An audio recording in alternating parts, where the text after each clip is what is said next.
Mara had promised herself this would be a fresh start. The city had taken too much from her.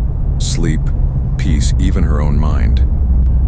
She had spent months clawing her way back to stability. Therapy appointments, breathing exercises, the tiny orange bottles that promised balance if taken faithfully. All she wanted now was silence. Silence meant control. Silence meant healing. Unit 304 at an old apartment on Ashmere Road seemed to offer exactly that. It was not perfect. The walls peeled, the tiles cracked when she walked, and the air carried a faint smell of wood polish that never quite erased the mildew underneath. But it was hers. Affordable, quiet, tucked into a sleepy old building that seemed to exist outside the noise of the world. The landlady had been kind from the very first handshake.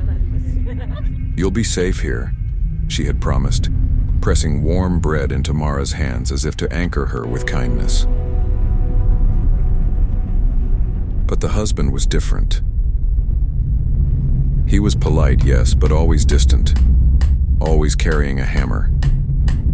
She saw him with it in the hallways, in the yard, sometimes just standing by the stairwell, tapping at beams as though listening for something hidden within the walls.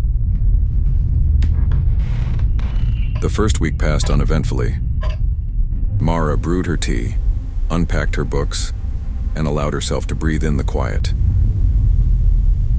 She kept her television low, whispered her journal entries, and thought, this is what normal feels like. This is the life I came here for. But on the 15th night, something shattered her illusion. She woke to a noise. At first, she thought it was her dream reaching into the waking world. A faint, scraping sound, like a chair dragged across a wooden floor.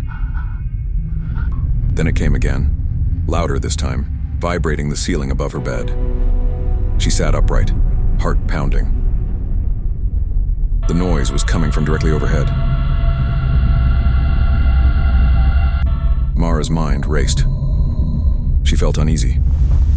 And yet, as the minutes passed, the scraping gave way to steady, deliberate thuds, like footsteps pacing back and forth. Her tea grew cold on the nightstand as she sat frozen in her bed, listening to the impossible. When the sound finally stopped, she dared a breath. Perhaps it was nothing.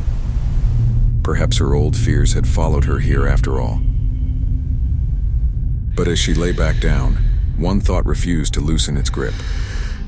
If someone lived above her, why did it sound less like footsteps and more like something trapped?